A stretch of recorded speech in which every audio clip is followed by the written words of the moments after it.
কোটা সংস্কার আন্দোলনকে ঘিরে গত 18 জুলাই পুলিশের গুলিতে রেসিডেন্সিয়াল মডেল কলেজের ছাত্র ফারহান ফাইয়াজ হত্যার ঘটনায় সাবেক প্রধানমন্ত্রী শেখ হাসিনা সহ 34 জনের বিরুদ্ধে গণহত্যার অভিযোগ দায়ের করা হয়েছে। আজ মঙ্গলবার ফারহানের বাবা শহীদুল ইসলাম ভূঁইয়া আন্তর্জাতিক অপরাধ ট্রাইব্যুনাল তদন্তায় এই অভিযোগ দাখিল করেন।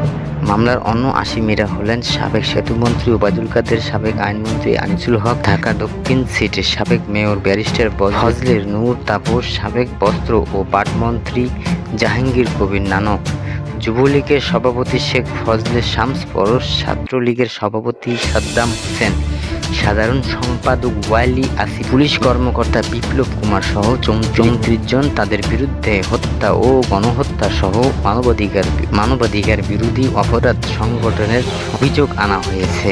উল্লেখ্য, আন্দোলন চলাকালীন সময় গত 18 জুলাই পুলিশের গুলিতে নিহত হন ফারহান ফাইয়াজ।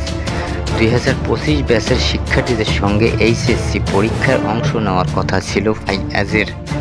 ধানমন্ডিতে মা বাবার সঙ্গে থাকতেন তিনি। তাদের বাড়ি নারায়ণগঞ্জের রূপগঞ্জ উপজেলার তারাবো পৌরসভার রোপা গ্রামে। ফাইয়াজের বাবা শহীদুল ইসলাম দিশান প্রোগ্রেসিভ লাইফ ইন্স্যুরেন্সের কর্মরত। মা ফারহান দিবা গৃহিণী। ছোট বোন ফারিন ইসলাম উইলার্স লিটন ফ্লাওয়ার স্কুল অ্যান্ড কলেজের 9ম শ্রেণীর শিক্ষার্থী।